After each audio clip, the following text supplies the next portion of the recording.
विद्यादायी को सेवा जोहार करता हूँ और इस डबरा नार के समस्त खेलोदायी मेड़ोदायी पंडक कन्यारदायी पाड़बाबा विमानपेट ठाकुर पर किलत को ठाकुर के भूषण पैन समस्त पैनपुर का शक्ति को सेवा जोहार करते हुए और इस गोंडवाना भूभाग जो इस भारत देश वर्तमान भारत देश और पूर्व में जो कोयाबूरी द्वीप के नाम से जाना जाता था, जो यहाँ से दक्षिण अमेरिका तक है, ऐसे हमारे पारी गोत्र व्यवस्था के हमारे कोया राजा हुए हैं जो 52 57 परगना 258 रियासतों में शासन किए। और उनसे पहले हमारे ऐसे 88 शंभू शेख हुए जिन्होंने पेनक मेरी 5 खंड धरती में जो है अपना शासन किया, गंडोदीप में अपना शासन किया।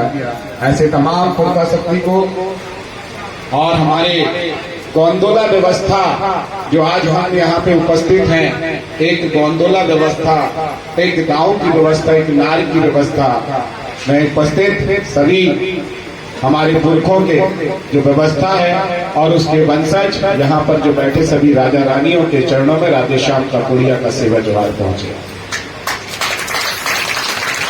और आपके द्वारा जो एक समाज की एक जिम्मेदारी मिली और समाज ने जिनको जिम्मेदारी दिया और जिम्मेदारी लेकर जो है आज इस मंच पर उपस्थित हमारे केंद्रीय कार्यकारिणी के अध्यक्ष और तमाम केंद्रीय कार्यकारिणी के सदस्य, उनके चरणों में भी राधे श्याम काकुड़िया का सेवा जोहार पहुंचे। और इस सामाजिक व्यवस्था में प्रदेश स्तर पर जो कार्य कर रहे समाज की रीति नीति संस्कृति की स्थापना करने के लिए और हमारे पुरखों की व्यवस्था को बताने के लिए हमारे कार्यकारिणी के प्रदेश अध्यक्ष और उनकी पूरी प्रदेश टीम को राधे श्याम काकुड़िया का सेवा जोहार पहुंचे। और जो जिले में काम कर रही है जिला कमेटी और जिला कमेटी के अध्यक्ष और जिला कमेटी के सभी सदस्यों के चरणों में राधे श्याम काकुड़िया का सेवा जोहार पहुंचे। और इसके साथ साथ में जो हमारे ब्लॉक में काम कर रहे हमारे ब्लॉक कार्यकारिणी के अध्यक्ष और ब्लॉक समिति के सदस्य, उनके चरणों में भी राधे श्याम काकुड़िया का सेवा जोहार पहुंचे। और सबसे मुख्य होता है गांव नार, जहां से हर एक समस्या निकलती है और हर एक समस्या का समाधान होता है। उस नार के अध्यक्ष और उस नार के तमाम समिति के सदस्यों के चरणों में राधे श्याम काकुड़िया का सेवा जोहार। और उस समाज की व्यवस्था में चलने वाले हमारे समाज जो आज सामने बैठे हैं, उन राजा रानियों की संतान दादा पेनवासी हीरा सिंह मरकाम जी ने जिन्हें राजा रानी कहकर संबोधित किया था, उन सभी राजा रानी के चरणों में और उनके बच्चों के चरणों में भी राधे श्याम काकुड़िया का सेवा जोहार। मेरा सौभाग्य है कि आप लोगों ने मुझे आज आपके इस कार्यक्रम में आमंत्रित किया और मुझे मेरे 2 शब्द बोलने के लिए मुझे जो है मंच दिया। इसके लिए इस पूरे मंच की व्यवस्था, आज के भोजन की व्यवस्था, आज के माइक की व्यवस्था और इसके साथ साथ में हमारी पुरखौनी व्यवस्था को स्थापित करने के लिए हमारे जो भूमका पंडा है उनके चरणों में भी राधे श्याम काकुड़िया का सेवा जोहार। साथियों, आज बड़ा हर्ष का विषय है और दुख का भी विषय है। हर्ष का विषय इसीलिए कि आप सब लोग उपस्थित हुए हो और दुख का विषय इसीलिए है कि आप सब लोग बहुत कम संख्या में उपस्थित हुए। जिस शक्ति जिले में मैं विगत 4 दिनों से प्रवास में हूं और जब शक्ति जिले का मैंने इतिहास को देखा तो ये तो गौड़ राजाओं की जमीन है। आज भी आपके राजमहल जिंदा है और आपके आज भी राजा जो है जिंदा है कि नहीं? कहते हैं जो समाज अपना इतिहास नहीं जानता वो समाज कभी इतिहास नहीं बना सकता। और जिस समाज का इतिहास है और यदि वो समाज अपने इतिहास को नहीं बचा सकता तो आने वाली पीढ़ी को भी नहीं बचा सकता। यदि सही बोल रहा हूं तो जोरदार ताली के साथ में मुझे समर्थन मिले और यदि गलत बोल रहा हूं तो उसके लिए भी जो है किसी का समर्थन ना हो। दूसरी चीज कि हमारी आन, हमारी मान और हमारी शान क्या है, ये बहुत बड़ा प्रश्न है। जितने लोग जानते हैं तो पहले हाथ खड़ा कर ले, और नहीं जानते हैं तो हाथ खड़ा नहीं करते। हमारी आन, हमारी मान, हमारी शान क्या है किसी को मालूम? मालूम है तो बिल्कुल हाथ खड़ा करें। मैं यहाँ पे जिस तरह से R1A1 जो मनुवादी व्यवस्था है, ठीक है, इनके खिलाफ में हम सब लोग यहाँ पे खड़े और वो कार्यक्रम कर रहे हैं। मेरे को बोलने में शर्म भी नहीं आती है, मैं लाखों की भीड़ में भी बोल देता हूँ, ठीक है, क्योंकि दो व्यवस्थाओं की लड़ाई है, आर्य और अनार्य। जो आर्य है उन्होंने हमारी व्यवस्था को खत्म करने का जो है संकल्प लिया है, और सत्ता शासन को खत्म करने के लिए उन्होंने पूरा ताकत और पूरी जो है अपनी ऊर्जा लगाती है। और जो अनार्य है, जिनका ये 52 और 57 परगना 258 रियासत के जो मालिकिन हुए हैं, जिनके पुरखों ने राज किया है, जिनके पुरखों ने देश की आजादी के लिए अपनी जान की कुर्बानी दी है, आज उनके वंशज जो है उनकी विरासत को नहीं संभाल पा रहा। तो मैं उन्हीं वंशजों की विरासत से पूछना चाहता था कि हमारी आन, हमारी बान, हमारी शान क्या है। जिसको मालूम है एक बार और पूछ रहा हूं कि हाथ खड़ा कर दे, तो फिर मैं तो बताऊंगा। है किसी को मालूम? नहीं है? मंच में किसी को मालूम है? किसी को मालूम नहीं है तो मैं बता देता हूं।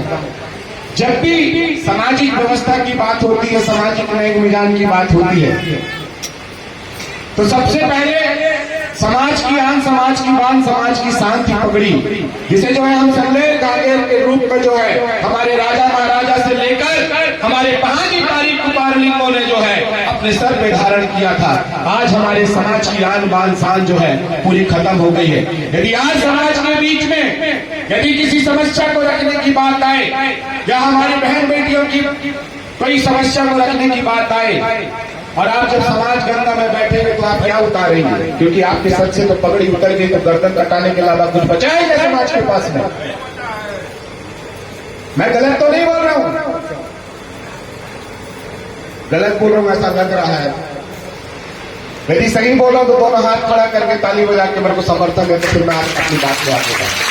और सब लोग समझ गए हैं तो अपने सर पे पगड़ी बांध ले। काल करे सो आज करो, राज करे सो अब, पल में परले हो थे बहुरी करेगा तब। यदि समझ गए कि आपकी आन बान शान ये पगड़ी है, तो जिसके पास में गमछा है तो वो बांध ले। क्योंकि जब आप दूल्हा देव दुल्हन बन के गए थे, तो आपको आपकी पत्नी ने जब आप सर पे पगड़ी बांध के आए थे, मोर बागो पहन के आए थे, तभी पसंद किया था, नहीं तो तुमको मुझ मुंडा बोल के भगा देता। गलत तो नहीं बोल रहा हूं? जब आपकी शादी हुई होगी तो आपके दूल्हा देव क्या पहन के आए थे? पगड़ी ना, मोर बागो ना। आज तो उनके सर से पगड़ी उड़ गई है, तो हमारे समाज की आन बान शान तो खत्म हो रही है। तो पहले उसको स्थापित करना चाहिए, फिर इसके बाद में आगे बात करना चाहिए। गलत तो नहीं बोल रहा हूं? तो मंच में भी हमारे जितने लोग यदि मेरी बात को समझ गए होंगे तो अपने सर के ताज को पहन लें। यदि सर का ताज ही नहीं रहेगा तो कहां शासन करेंगे? और सर का ताज नहीं रहेगा तो किस समाज को हम मुंह दिखाएंगे और किस समाज की हम बात करेंगे? सही है ना? और हमारे साथी लोग यदि कुछ गमछा बचे होंगे, हमारे साथियों के पास में गमछा नहीं तो उनको गमछा दे दें। अपने पास में कुछ गमछे थे तो जो साथियों के पास में गमछा नहीं है तो उनको गमछा दे दें। कम से कम अपने सर का ताज जो है वो लगा लें। तब लगेगा कि हम समाज के लोग बैठे हैं, तब लगेगा कि हाँ हम हमारे पुरखों की विरासत को बचाने वाले हैं, उनकी आन बान शान की रक्षा करने वाले हैं। दादा को पकड़ी बांधो।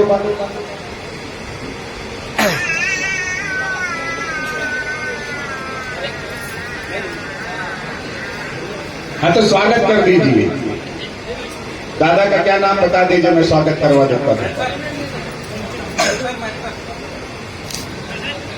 हमारे बीच में नकली राम सिद्धार्थ जी, जो हमारी गौड़वाना गौड़ समाज महासभा के संरक्षक हैं, मैं उनके स्वागत के लिए मैं आमंत्रित करना चाहूंगा कि हमारे बीच में जो है इस ब्लॉक के अध्यक्ष हैं और उनको जो है समाज की पीले गमछे से जो है पगड़ी बांधकर उनका स्वागत करें और समाज में जो है समाज की गतिविधि को आगे बढ़ाने के लिए हमें मार्गदर्शन करें।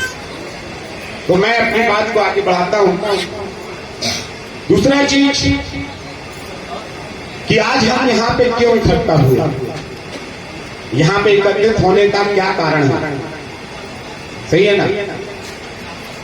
जब तक हम किसी कार्य में जाते हैं, किसी कार्यक्रम में जाते हैं, किसी आयोजन में जाते हैं, तो हमें उसके उद्देश्य को, उसकी उद्देश्य कि हम किस उद्देश्य के लिए यहाँ पे एकत्रित हुए हैं और क्या उस उद्देश्य की पूर्ति हो रही है, क्या हम अपने जिस उद्देश्य के लिए यहाँ पे इकट्ठे हुए हैं उस उद्देश्य की चिंगारी अंतिम छोर तक जा रही है कि नहीं जा रही है, इस पर भी जो है सामाजिक चर्चा परिचर्चा होनी चाहिए ना। अब इस पर जो है हमारी केंद्रीय कमेटी, प्रदेश कमेटी और जिला कमेटी बैठकर अपने उद्देश्यों में चर्चा करेगी।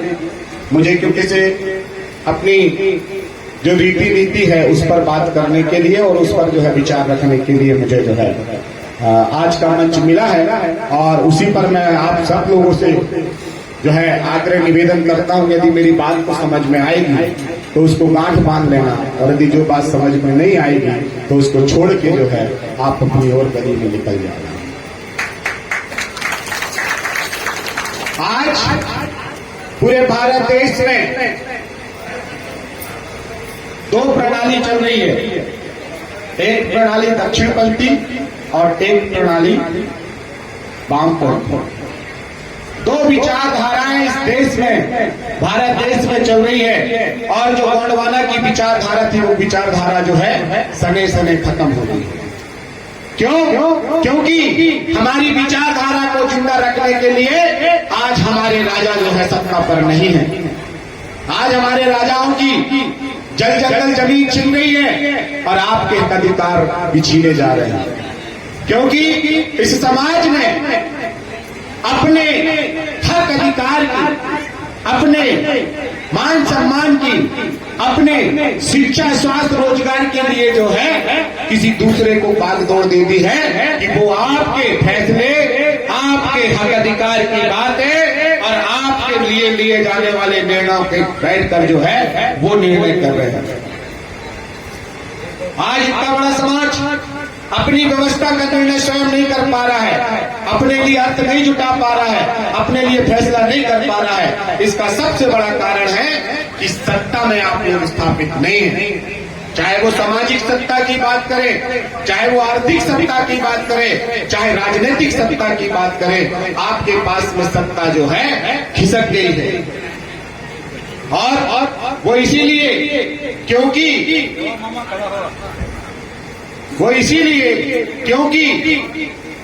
आपके पास में जो चीज थी वो आपसे छीन ली गई है और जिसका आपको अता पता भी नहीं है। वो कौन सी चीज थी जो आपसे छीन ली गई है?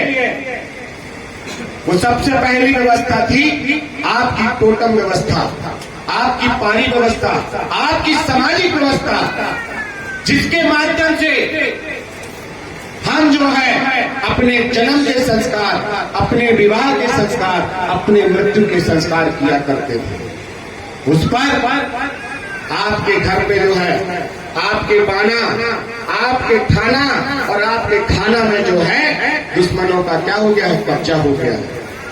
जैसे आज हम इतना बड़ा समाज बैठे थे, लेकिन हम जो है दुश्मनों के दिखाए हुए रास्ते, दुश्मनों के बताए हुए रास्तों पर भी जो है हम प्लेट लेकर खड़े होकर खा रहे हैं। ये सामाजिक व्यवस्था नहीं है। सामाजिक व्यवस्था है जिस अन्न को हम ग्रहण कर रहे हैं, उस अन्न को हम उगाते हैं तो उसको सम्मान के साथ में बैठ के खाना चाहिए। खाना चाहिए कि नहीं खाना चाहिए? और उसके लिए एक अच्छी बैठक व्यवस्था होनी चाहिए।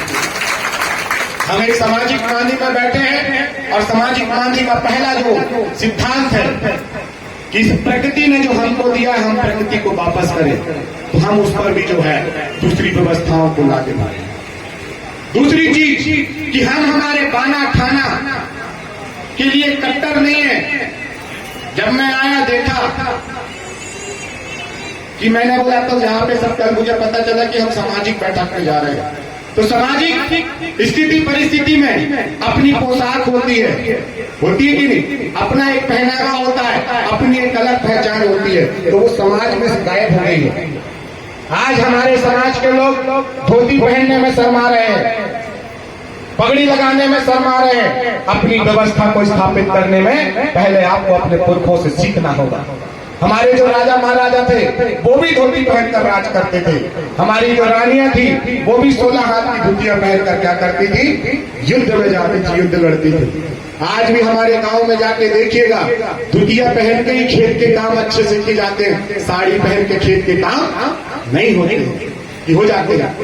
मैंने तो नहीं देखा है, गांव में मैं बहुत सफर करता हूं और यहाँ तक नहीं 108 देश घुमा हुआ हूं और भारत के बहुत विभिन्न जिलों में जाता हूं और वहां की स्थिति परिस्थिति को बखूबी देखा हूं। दूसरा चीज हो गया हमारा पाना, हमारा थाना, जहां पे हमारा देव दिवाला है, उस देव दिवाला में भी आपने जो है दुश्मन को जगह देकर बैठा दिए हैं। यदि ऐसा नहीं है तो अपने अपने देव दिवाला को देख लेना। जब तक हम हमारे पुरखों को सम्मान नहीं करेंगे और पुरखों के सामने दुश्मन को बैठा देंगे तो अंदरूनी रूप में दोनों जो है युद्ध करेंगे और वो आपकी व्यवस्था को छेड़ेगा, वो सामने लड़ता रहेगा, आपकी रखवाली नहीं करेगा। इसीलिए जो गौड़ समाज था, जो गौंडवाना का शासन करने वाला समाज था, आज जो है भिखारी बन गया है।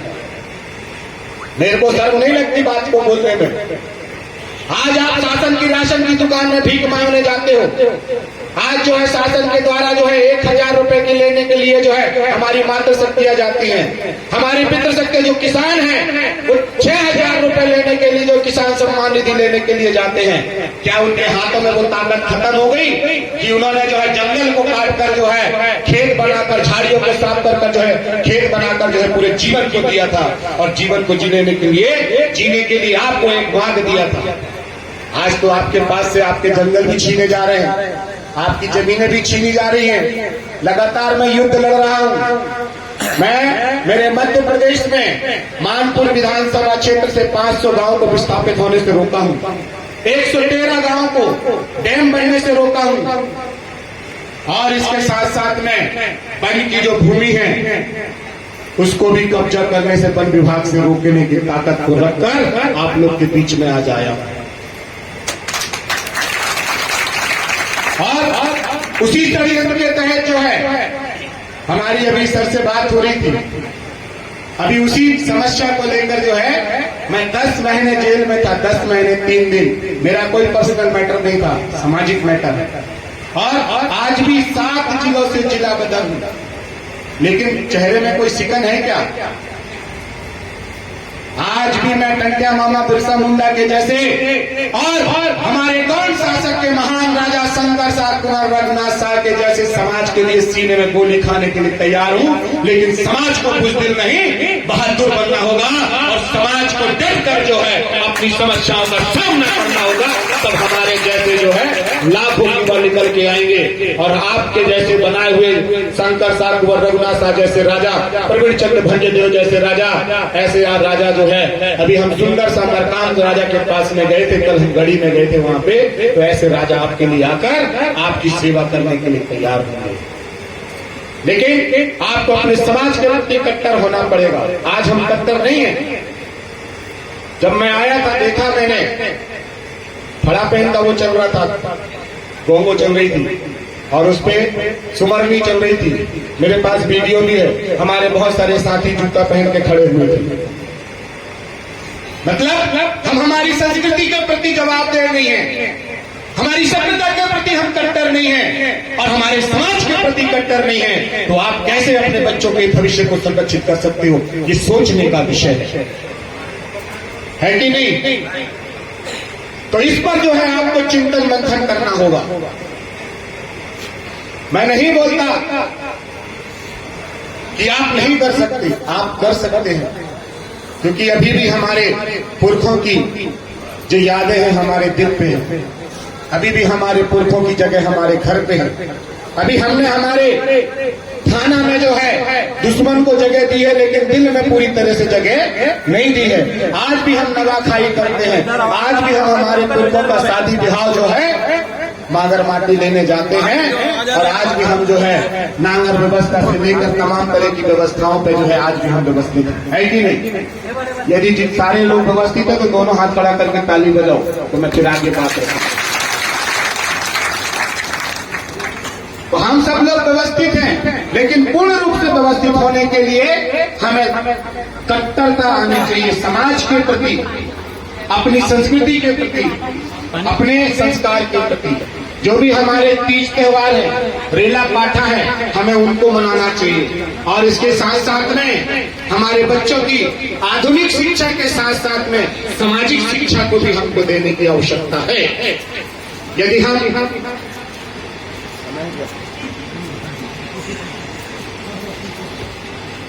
अभी मेरे पास टाइम है ना, कितना टाइम है? नहीं मुझे बता दो तो उस हिसाब से मैं क्या फिर अपनी बातों को उस ट्रैक में लेके जाऊंगा। अच्छा ठीक है ना, बात आगे रखूं ना, समझ में आ रही ना। आज आप मुझे एक चीज बताइए कि देश में 3 न्यायालय हैं। कितने न्यायालय हैं? कौन कौन जानता है कितने न्यायालय हैं? 3 न्यायालय है ना। पहला सुप्रीम कोर्ट, दूसरा हाई कोर्ट, तीसरा डिस्ट्रिक्ट कोर्ट, और चौथा आ जाता है तहसील कोर्ट। तो तहसील कोर्ट जो है वो डिस्ट्रिक्ट कोर्ट के इशारे पे काम करता है, उसके पास में ज्यादा निर्णय लेने की क्षमता नहीं होती है।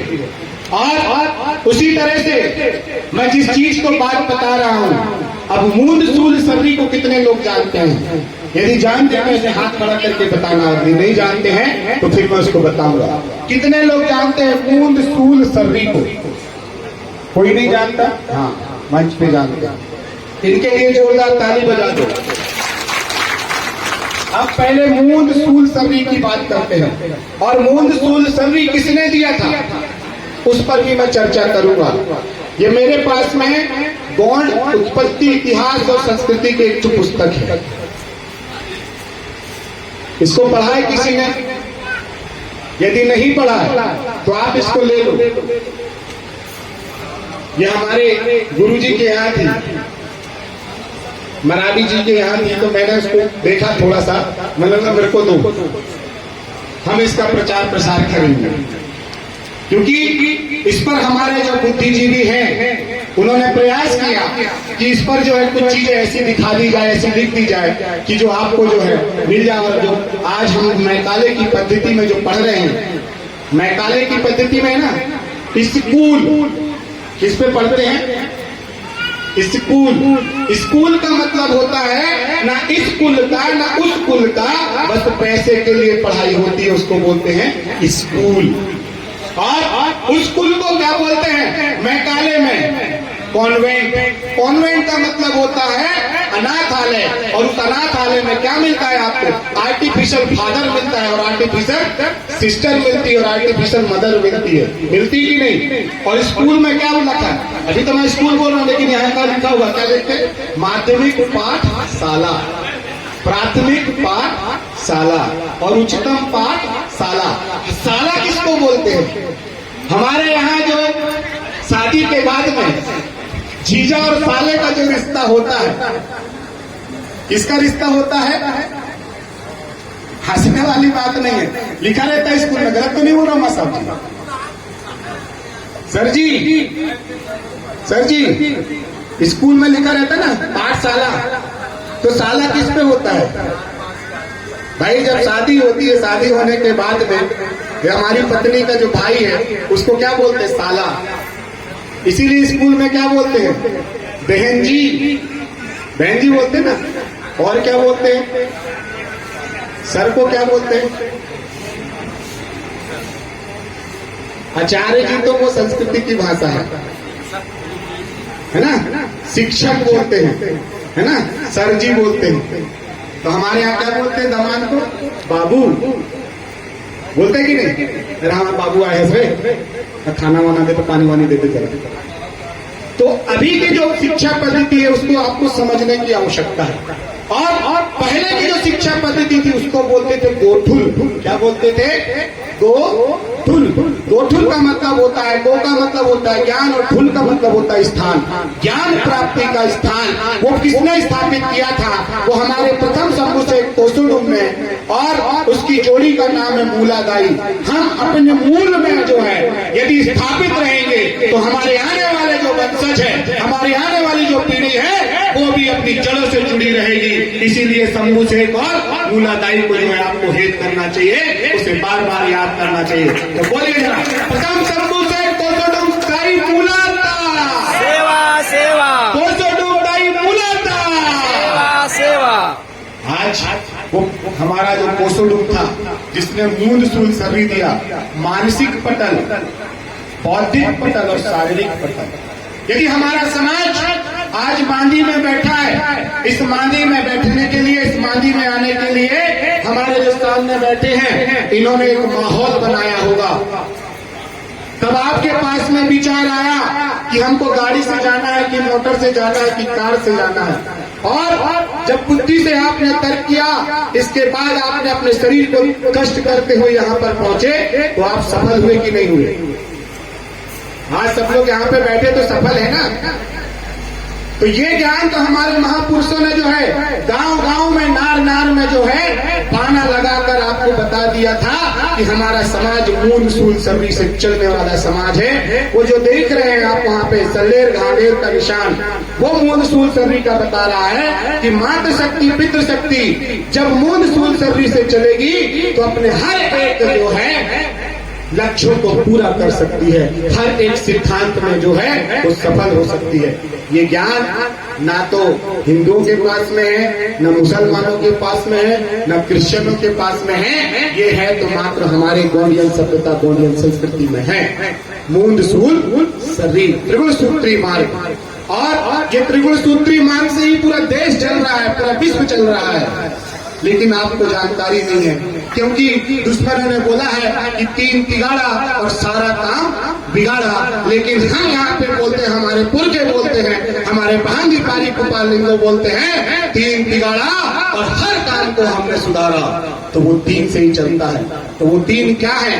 पहला जन्म के संस्कार, दूसरा विवाह के संस्कार, तीसरा मृत्यु के संस्कार। इन तीन संस्कारों से ही पता चलता है कि आप किस सभ्यता के हैं, किस संस्कृति के हैं, किस धर्म के हैं। यदि आपने इन तीन संस्कारों को यदि बचा के नहीं रखा तो आपके पास में जो चीज अभी बची हुई है वो भी खत्म हो जाएगी। और तीन चीजें और बताता हूँ। अभी आप बैठे ये वर्तमान है, आप यहाँ से घर चले जाएंगे, यहाँ की जो बैठक है तो भूतकाल बन जाएगी। और जब आप आगे सोचेंगे कि भविष्य के लिए क्या करना है तो वो भविष्य काल बन जाएगा। तो तीन ही काल है, तीन ही समय है, वर्तमान, भूत और भविष्य। तो इस पर भी जो है आपको अपनी पकड़ रखनी चाहिए कि हमारा वर्तमान अच्छा रहेगा तो भूत अच्छा बनेगा, और जब भूत अच्छा रहेगा तो हम भविष्य को अच्छा बना सकते हैं। इसीलिए जो है मूल सूल सभी पे आपको चलना होगा। तीसरा चीज, मूल सूल सभी याद क्या? सुबह, दोपहर और शाम, और पहर 6 होते हैं। कितने पहर होते हैं? जो सुबह, दोपहर, शाम है, वैसे ही रात्रि में भी जो है मध्य रात्रि, प्रारंभ रात्रि, मध्य रात्रि और अंतिम रात्रि, इसको भुंसारे बोलते हैं।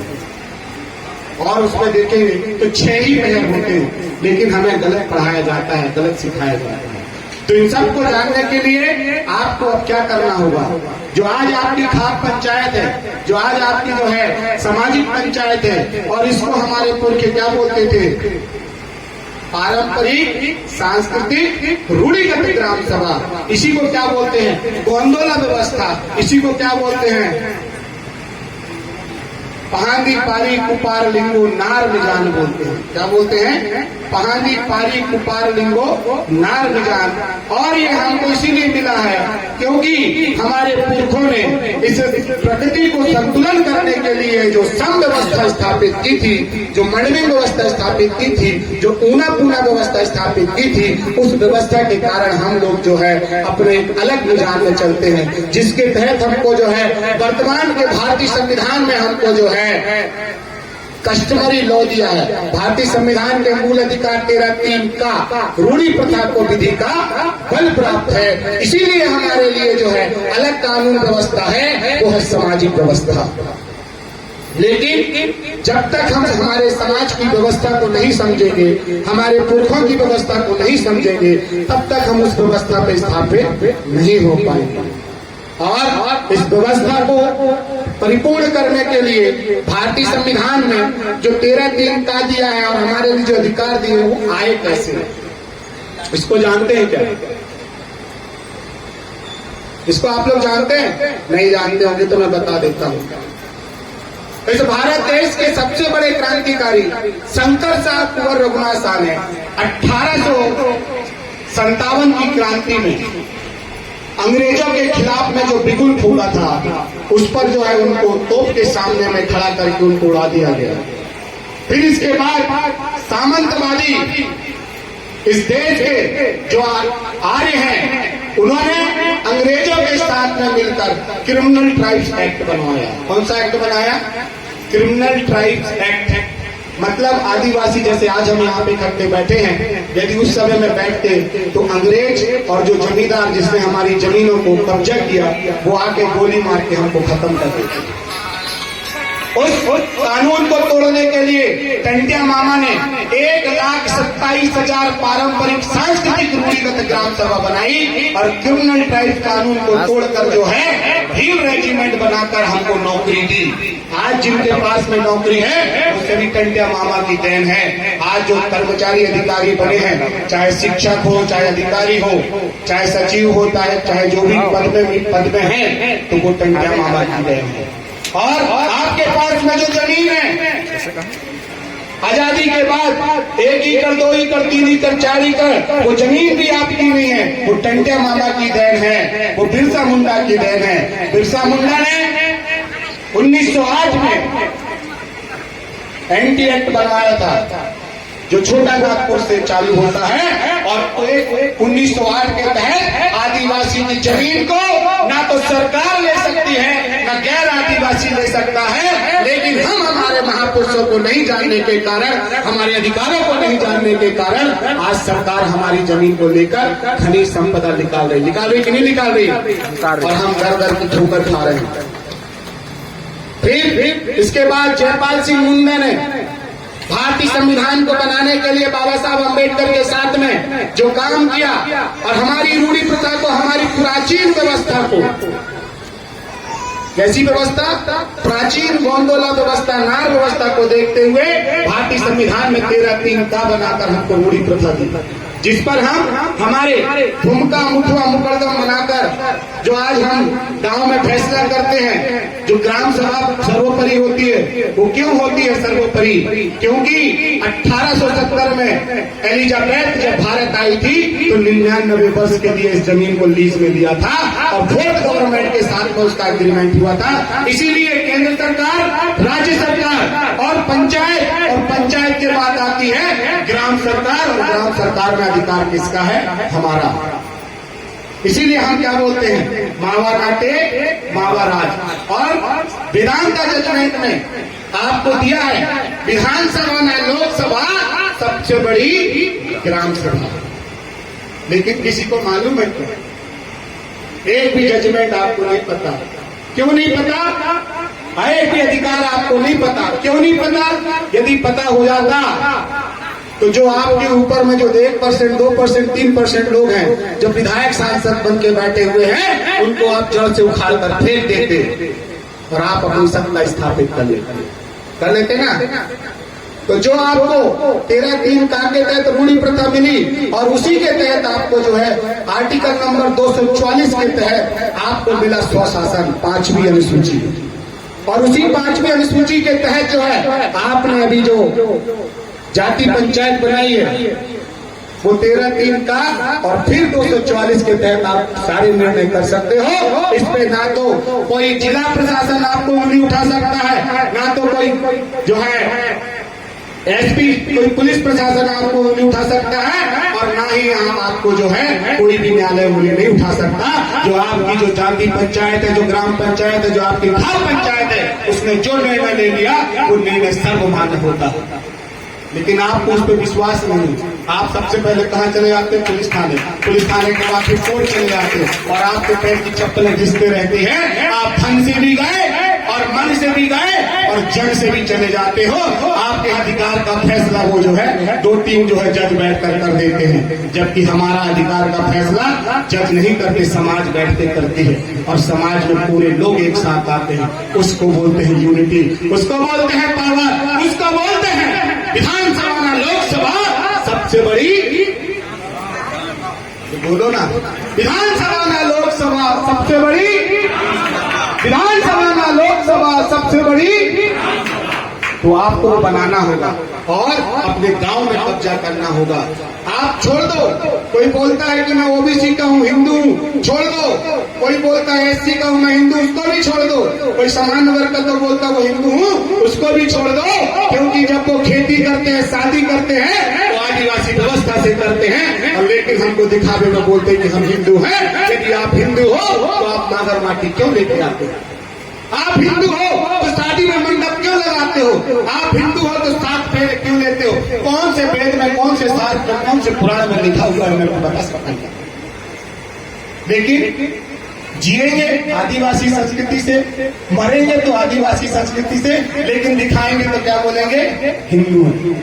हमारे देश के बहुत अच्छे नेता होंगे रामविलास पासवान, शायद नाम आप लोगों ने सुने होंगे, मान तो सकते हैं पहली बार सुने ही होंगे। रामविलास पासवान ने देश के सदन में एक सवाल उठाया था कि जो हिंदू हिंदू हिंदू करके बोलते हैं, तो कौन सी रामायण में हिंदू शब्द है, कौन से पुराण में हिंदू शब्द है, कौन से वेद में हिंदू शब्द है? इसका मुझे जवाब चाहिए। तो सदन से जवाब आया कि किसी भी वेद, पुराण, रामायण में हिंदू शब्द नहीं है। तो फिर तुम हिंदू हिंदू करके क्यों जो आदिवासियों को बहला रहे हो? आज इस देश का मुख्यमंत्री, इस प्रदेश का मुख्यमंत्री जो खुद को आदिवासी बोलता है, मैं गर्व से बोलता हूँ, डंके की चोट पे बोलता हूँ, चाहे मैं भोपाल से बोलूं, चाहे रायपुर से बोलूं। मैं पूछना चाहूंगा कि उन्होंने बोला कि आदिवासी तो सनातनी हिंदू है, कितने आदिवासियों ने उसका विरोध किया? क्या आप रोड पर आए?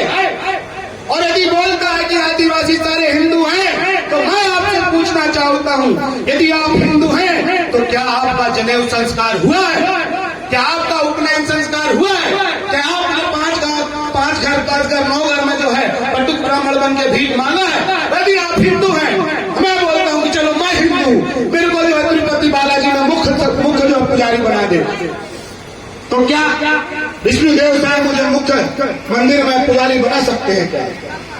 इस देश के प्रधानमंत्री को राम मंदिर के गर्भगृह में जो है पूजा करने के लिए नहीं दिया, जिसको हम बोलते हैं कि आदिवासी गर्व करते हैं कि आदिवासी का राष्ट्रपति हो गया, उस राष्ट्रपति को उस राम मंदिर में जो है प्रवेश तक नहीं दिया, क्योंकि वो विधवा है। जहाँ एक ओछी मानसिकता हो, जहाँ पर समाज के लिए जो राजा महाराजाओं का समाज हो और समाज के लिए ऐसी ओछी मानसिकता रखते हैं, तो ऐसी सत्ता शासन को खा फेंकने की ताकत इस आदिवासी समाज में होनी चाहिए, इस कौन समाज में होनी चाहिए। लेकिन वो कहां से आई? जब चुनाव आता है तो आपको कांग्रेस बीजेपी दिखता है। अरे दादा हीरा सिंह मरकाम ने अपनी बात को बोलने के लिए, अपने हक अधिकार के लड़ने के लिए गोंडवाना गणतंत्र पार्टी बनाई, और आपको अपने कोई भी नेम सेम में यदि छेड़छाड़ करता है तो 32 सालों से गोंडवाना गणतंत्र पार्टी और 1932 से अखिल गोंडवाना महासभा आपके लिए आंदोलन करते आई है, आपके राजपाट के लिए लड़ते आई है, गोंडवाना राज्य के लिए लड़ती है, गोंडवाना राष्ट्र के लिए लड़ते लड़ते जो है प्रवीण चंद्र भंजदेव ने जो है अपने सीने में गोली खा ली थी। हम उनकी संतान है भाई, है कि नहीं? तो क्या उन राजा महाराजाओं का खून जो हमारे अंदर था वो क्या उबाल मारना बंद कर दिया है? बंद कर दिया है क्या? यदि नहीं किया है तो शक्ति जिले में जो 3 विधानसभा है, उन तीनों विधानसभा में गोंडवाना गणतंत्र पार्टी का आदिवासी का विधायक होना चाहिए था। आपकी 65,000 वोट है, लेकिन जिसके जो है 10,000 5,000 वोट वाला जो है विधायक बन के बैठा, तो शर्म आनी चाहिए, चुल्लू और पानी में डूब के मर जाना चाहिए। मेरे को नहीं लगता डर बोलने में। यदि है राजाओं का खून, यदि है आदिवासियों का खून, तो उबाल मारना चाहिए। वो अग्रवाल, कल मैं जो वीडियो देख रहा था, क्या नाम था उसका? हमारा अगलवार ब्रजमोहन अग्रवाल बोलता है कि अग्रवाल समाज का फैसला क्या अग्रवाल समाज नहीं कर सकती? क्या अग्रवाल समाज के विकास का निर्णय क्या अग्रवाल समाज नहीं कर सकती? यदि कर सकती है तो क्या हम अग्रवाल समाज के विधायक सांसद नहीं बना सकते? वो गर्व से बोला जिसकी कोई संख्या नहीं है। और हमारे इस देश में 97% जनसंख्या हमारी है। ओबीसी भी हमारा व्यक्ति है, एससी भी हमारा व्यक्ति है और एसटी भी हमारा व्यक्ति है। ये सब मिलाते हैं तो इस देश के मूल मालिक कहलाते हैं। क्योंकि ओबीसी के घर में भी दूल्हा देव दुल्हगाई पूजी जाती है। जब उनके घर में शादी होती है, मंडा गड़ता है, तो वो आदिवासी संस्कृति से चूल माटी लेके आते हैं, मागर माटी लेके आते हैं, वर्दी नहीं लाते। तो आप बोलो कि हाँ भाई ऐसा क्यों कर रहे हैं? आप तो जयमाला पहनाओ, आपने इसको पहनाया, उसने आपको पहनाया, हो गई शादी, सही कि नहीं? लेकिन जियोगे तो हमारे हिसाब से और कहोगे तो उनके हिसाब से। ये दोगली राजनीति हमको नहीं चाहिए। कि चाहिए? अब मैं संविधान के कुछ बिंदुओं को बताकर मेरी बात को मैं विराम करूंगा, क्योंकि मुझे दूसरी जगह भी कार्यक्रम में जाना है। तो मैं आपको बता देता हूं कि 240 के तहत आपको स्वशासन मिला और 275 के तहत आपको जो है जनजाति विकास मद का केंद्र सरकार और राज्य सरकार बजट का प्रावधान करती है, जिसके माध्यम से आप अपने बच्चों को अच्छी शिक्षा, अपने परिवार को रोजगार, अपनी संस्कृति संस्कार को स्थापित करने के लिए और अपने विकास के लिए, अपने स्वास्थ्य सुविधा के लिए स्थापित करने के लिए 275 की राशि का जो है आप उपयोग कर सकते हो। लेकिन इस 78 साल हो गए आजादी के और आपका फैसला आपका विधायक न कर पा रहा है। भले से वो आदिवासी से जीत के जाता है, चाहे कांग्रेस से जीते चाहे बीजेपी से जीते, उनकी मानसिकता कांग्रेस और बीजेपी की है। भले से वो आपके समाज में जन्म लिया है, लेकिन आपकी बात को आज तक बोला नहीं है विधानसभा पटल पर न लोकसभा पटल पर। आप सब लोग संकल्प हो जाइए कि जो भी विधायक सांसद है, हम उनसे 275 की राशि का हिसाब मांगेंगे। बात खत्म। यदि आप 275 की राशि का हिसाब मांगेंगे तो 1-1 करोड़ रुपए एक आदिवासी के पास में आएगा। ये हम बोलते हैं, क्योंकि हमने जब हिसाब मांगा था तो हमारे मध्य प्रदेश के भोपाल का वल्लभ भवन जला दिया गया, क्योंकि वो जनजाति कार्यालय था, उसको जला दिया गया। वो ताकत है, लेकिन आपकी ताकत तो आपको पता ही नहीं है। इस समाज का इतना बड़ा हाथी जो है एक छोटी सी बेड़ियों से डर रहा है और छोटे से जो है कुनके से डरता है और इशारे पे काम करता है। तो अपने आप को समझिए, अपने पुरखा को जानिए। और 3 चीजें मेरे को संकल्प चाहिए, 3 चीजें आप कभी नहीं करेंगे। संकल्प करते हैं, संकल्प करेंगे संकल्प, हाथ खड़ा करो, बोलो सब लोग, हम जोर से बोलो,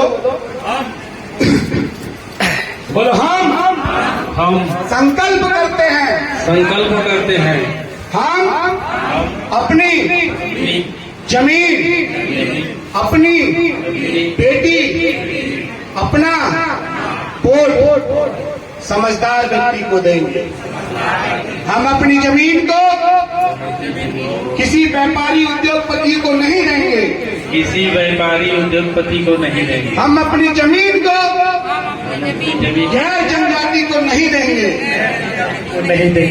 हम अपनी बेटी को किसी दरुआ को नहीं करेंगे, दरवाह से नहीं करेंगे शादी। हम अपनी बेटी से शादी करते समय उस बच्चे का, उस दूल्हा का पारिवारिक, पारिवारिक, सांस्कृतिक, सांस्कृतिक, सामाजिक परीक्षण करने के बाद में ही हम हमारी बेटी की शादी उससे करेंगे। परीक्षण करने के बाद ही हमारी बेटी की शादी जिस करेंगे। बेटे को हम अपनी बेटी दे रहे हैं, जिस बेटे को हम अपनी बेटी दे रहे हैं, क्या वो समाज में बैठने लायक है? क्या समाज में वो बैठने लायक है? समाज के साथ में चलने लायक है? समाज के साथ चलने लायक है? तो हमारी बेटी देंगे। तो हमारी बेटी देंगे। और हमारा वोट और हमारा वोट ना तो कांग्रेस को देंगे, ना तो कांग्रेस को देंगे, ना बीजेपी को देंगे। ना तो बीजेपी को देंगे। हम गोंडवाना गणतंत्र पार्टी के गोंडवाना गणतंत्र पार्टी के कट्टर होकर हमारी सामाजिक सभ्यता को, हमारी सामाजिक सत्ता को, हमारी आर्थिक सत्ता को, हमारी आर्थिक सत्ता को, हमारी न्यायिक सत्ता को हमारी न्यायिक सत्ता को स्थापित करने वाली राजनीति को स्थापित करेंगे। राजनीति को स्थापित करेंगे। हम सामान्य सीट से भी हम सामान्य सीट से भी हमारे आदिवासी भाई को जिता के दिखाएंगे। हमारे आदिवासी